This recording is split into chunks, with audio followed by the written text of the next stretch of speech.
faithfully delivering value and interpreting great books from around the world. Hello, this is Sally's Book Club.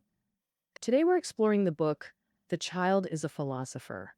When we think of philosophers, names like Socrates, Plato, and Hegel immediately come to mind, thinkers who pondered life's essence. But why would this book claim children are philosophers? It all begins with author Piero Ferrucci's parenting journey. Ferrucci is a renowned French philosopher and psychologist, and also a father of two. Before having kids, he'd observe other parents with superiority, easily spotting their mistakes. But when his turn came, as a dad, he found parenting theories were just empty talk, leaving him equally overwhelmed and stressed. But Ferrucci's keen eye gradually noticed something different through his interactions with the kids. He realized children, though seemingly naive, are like clear mirrors, reflecting parents' images, prompting joint contemplation of life's essence. Love, beauty, truth, reality, suffering, death. Aren't these exactly what philosophers teach? Raising kids, while challenging, becomes a spiritual adventure. Ferrucci wrote this book to share truths learned from these little philosophers during parenting. Beyond this, he advises parents, shed rigid parenting frameworks, humble yourselves, and learn from children. Only then can you uncover boundless happiness hidden in daily life. All right, let's discover what these philosopher children actually teach parents. I'll address this through two aspects. First point, children help parents discover their authentic selves. Second, children reveal issues within the parenting process. First, helping parents find their true selves. Staying authentic in adulthood is often the hardest challenge. To earn money and maintain relationships, people habitually suppress true emotions and personalities. Everyone wears masks, clinging to performed roles. Over time, they even forget who they originally were. Children's presence helps parents discover their true selves because they don't understand the world's complexity yet. They often see straight to the essence of things. What children most easily notice are their parents' emotions. Consider this example. Ferrucci and his wife took their two children on a trip that turned chaotic and unpleasant. The kids got hungry but couldn't find a decent place to eat, so they settled for a small tourist trap restaurant. The exhausted parents tried to contain their frustration, but the kids started kicking each other under the table, knocked over the fruit salad, making a huge mess. Ferrucci snapped, grabbing his older child's arm, only for the child to bite him back fiercely. In this situation, Ferrucci and his wife were drowning in frustration over the disastrous trip. Though trying hard to suppress their feelings, the sensitive children still picked up on their parents' anxiety. Mm, Infected by this mood but unable to process it, they acted out through kicking. This shows children's ability to fully absorb parental emotions. Lacking coping mechanisms, they can't manage feelings like adults do. They express them immediately and directly. Children mirror parents exactly, reflecting not just negative emotions, but positive, optimistic ones too. That's why calm parents often raise composed, optimistic children. Realizing this, Ferrucci began valuing his feelings more and mindfully examining his state. Am I happy right now? Is my mindset healthy? After self-reflection, he made greater efforts to spread positivity to others. Beyond emotions, children help parents recognize their various identities. In social contexts, we're assigned professional roles like engineer, salesperson, corporate executive, or government official. But in family relationships, we're simply mom or dad. Yet parents often carry their social identities home, unable to set them aside. Children always find ways to shatter these social identities. As a psychologist, Ferrucci often conducted counseling sessions, sometimes receiving work calls even after returning home. But there was a period when, whenever he answered a call, his eldest son would snatch the phone to hang up or deliberately scream, leaving callers no choice but to awkwardly hang up. Initially furious, Ferrucci felt his child was undermining his professional image. He worried callers might distrust him upon realizing this counselor's own household was chaotic. But Ferrucci soon calmed down and began observing his own anxiety. He discovered his anger stemmed from how his son's screaming shattered his professional mask. Stripping away work provided security. Moreover, children forced him to switch between identities. Beyond psychology, Ferrucci was an author needing to compile research into books. Pre-kids, he wrote whenever inspired. Now he wrote only in early mornings until children's cries of "Daddy" returned him to fatherhood. These transitions made Ferrucci realize fatherhood allowed him to experience caring for others, but it also meant losing freedom to schedule time as desired. His child's behavior disrupted one identity, creating space to contemplate others. He realized life isn't isolated. We play diverse roles across long timelines, viewing ourselves with broader perspective, not fixating on single identities, invites more life surprises. The third truth children help parents recognize is reality itself. Truth isn't always pleasant. Recall the tale, The Emperor's New Clothes. Everyone saw the naked emperor, yet praised his clothes. Only a boy voiced the embarrassing truth. Real life mirrors this. Adults display acceptable traits while suppressing disliked ones, explaining why life brooms with lies big and small. Ferrucci shares a childhood experience in the book. During his first dental visit, he was fascinated, watching the dentist handle tools like drills, water sprays, and dental mirrors. The dentist proudly asked him, "Do you like these tools? You could become an excellent dentist too." His mother chimed in encouragingly, "Aren't these things adorable? Play with them however you like." After leaving the clinic, he excitedly told his mom, "I want to be a dentist when I grow up." But then his mother responded, "What's so great about dentistry? Poking around in people's mouths all day is disgusting." This revealed Ferrucci's mom actually disliked dentistry. She'd lied to avoid awkwardness while pretending to support his dream. Such adult contradictions were glaringly obvious to young Ferrucci. Even as an adult, he remembered her cold tone. Lies not only conceal truth but build walls between parent and child, blocking all communication. Ferrucci argues only sincere, consistent parents who uphold honesty can convey love, innocence, and beauty to children. All right, that concludes the first point. Children's simplicity cuts through pretense, exposing hidden truths.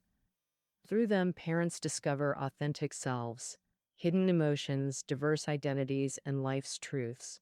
Children not only reveal parents' true selves, but also expose parenting flaws. Which brings us to the second main topic. First, let's examine parental inattentiveness during daily interactions. Once, while Ferrucci played with his 3-year-old in the square, the child kept practicing jumps, shouting after each, "Daddy, look! Do you like it?" Initially responsive, Ferrucci soon grew distracted, checking his watch, wondering when his wife would take over. Sensing this, the child said angrily, "This is my jump. Did you see it?" Ferrucci turned back to watch the child's jumps and realized each one was different for the kid. The child repeatedly asking him to watch was a reminder to focus on every change in the present moment. Ferrucci found that many parents like him dwell on the past or future instead of living in the now. Why? Because it's way easier to live in the past or future. Living in the present means constantly watching mischievous kids, holding back annoyance, and enduring endless noise. So lots of parents just opt to escape, giving half-hearted company. Kids, though, relish the present, hardly overthinking, just being curious, like intently watching faucet drips glued to cartoons, or after mastering basketball, itching to hit the court daily. These insights led Ferrucci to embrace life more mindfully, and soon he noticed personal changes. The first change, by being present and attentive, he grasped their real emotions. Ferrucci's oldest son hated hair washing. Adults tried everything, cajoling, pleading, but the kid just wailed, turning washes into family battles. But when Ferrucci observed closely, he found the real reason for the hair washing aversion. He asked, "Is it cause water gets in your eyes during washes scaring you?" The kid nodded. Yep, it was that simple. Ferrucci assured him he'd be extra careful to keep water out, solving the long-standing family issue. Another big change, Ferrucci learned to savor things mindfully. Being present deepened family bonds. He spent more time with kids, helped cook, chatted, giving 100% for truly quality time. Beyond kids, it helped parents rediscover rules' importance. Once, while shopping, Ferrucci's son spotted turquoise ice cream and wanted some, but he just had one and dinner was soon. Ferrucci refused his request, and predictably, his son started wailing, rolling on the floor, and hitting his father. Yet Ferrucci held firm with no, though he knew a simple yes would end things peacefully. Through countless experiences, Ferrucci realized every child is a master negotiator who throws tantrums to get their way. But most times, even when parents threaten punishment, kids remain fearless. They know these are empty threats and parents will eventually cave. Often, saying yes feels easier for parents than saying no. Like when kids beg for 2 more cartoon episodes before bed. Just 20 minutes, but saying no could trigger a meltdown, lasting longer than those 20 minutes. So many parents choose yes to avoid conflict. Initial compromises bring peace, but limitless concessions destroy kids' sense of rules. Teaching them tantrums guarantee their way. Skip brushing teeth, just throw a fit. Want ice cream before dinner? Another tantrum works. This shows endless yeses become increasingly ineffective. These little negotiators teach us constant compromise trades long-term well-being for short-term peace. It's irresponsible. So what should we do? Ferrucci believes parents must first establish rules and consistently enforce them. Whether parent or child breaks a rule, correct it immediately. Notably, this rule awareness helps parents handle social relationships more principled too. Beyond teaching focus and rules, kids bring more challenges. They magically transform, obedient angels 1 second, then doing bewildering things the next, making parents furious. In these moments, children remind parents, while force or commands sometimes work, never forget love and patience. Once, just as Ferrucci's family was leaving for lunch with friends, his eldest suddenly demanded a nectarine. Ferrucci patiently gave him one and watched him eat it slowly. After finishing, the child said, "I want another," Ferrucci explained. Eating more would ruin his dinner, and they were already late. But no amount of explaining, threatening, or objecting worked. His eldest insisted, so Ferrucci reluctantly gave another, urging him to eat quickly. But it didn't end. The child demanded a third. Ferrucci finally exploded, yelling, "Enough! Get in the car now!" The child refused, bursting into tears. Chaos ensued. Then Ferrucci forced himself to calm down and see from his child's perspective, realizing the boy had his own pride, anger, and stubbornness. He was using nectarines to delay what he didn't want to do and repeatedly challenging his parents to confirm he was still loved. His parents' sudden refusal to let him eat peacefully made him angry. Discovering this, Ferrucci instantly grasped loving a child means anxiety and rage worsen things. Force only hurts both. When parents can't solve tricky issues with kids, imagine how love and tolerance might resolve them. So Ferrucci shed his frustration, rush, and anxiety. He told his son, "Okay, have another, eat slowly, take as long as you need." Surprisingly, the child took one bite of the third nectarine and said, "Let's go." This teaches parents only genuine love, tolerance, and patience resolve seemingly unsolvable parent-child conflicts. Patience isn't easy in Italian. Pazienza comes from Latin pati, meaning to endure. It means slowing down to follow the child's pace. After trying this, Ferrucci realized kids' maddening dawdling stems from perceiving time completely differently than adults. And if parents can set aside ample time, waiting for kids to finish tasks slowly, without panicking about wasted time or feeling anxious about urgency, they'll discover a calmer way to interact. Having covered children's life insights for parents, let's now explore in learning and growth what else children teach parents. Don't let kids fall behind at the starting line. This slogan perfectly captures parents' sky high expectations. Carucci was no exception. He once learned newborn exercises from a parenting book, supposedly stimulating brain cell connections. But hearing it could raise genius kids, Ferrucci immediately started practicing with his own.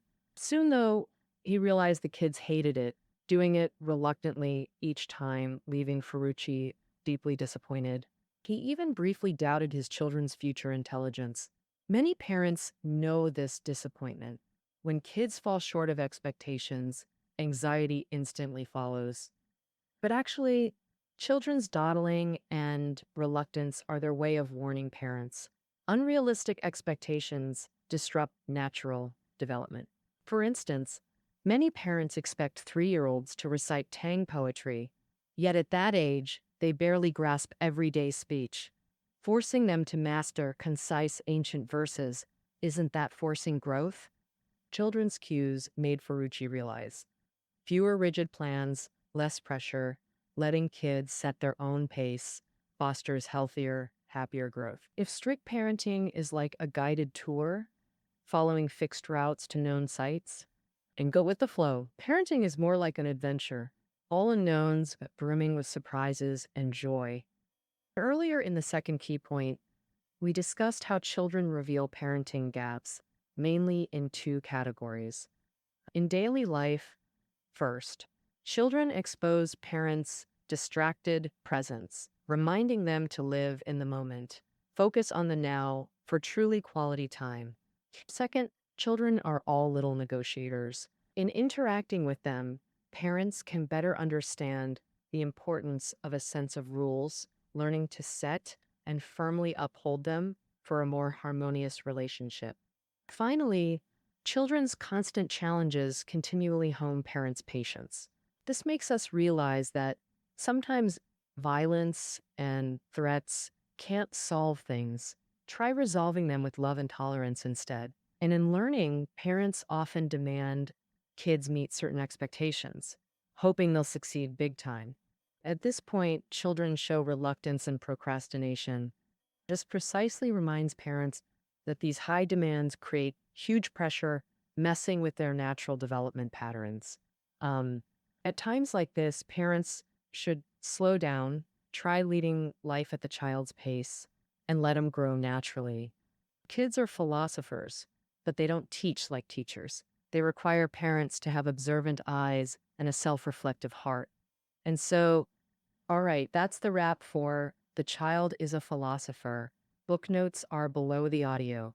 See you tomorrow.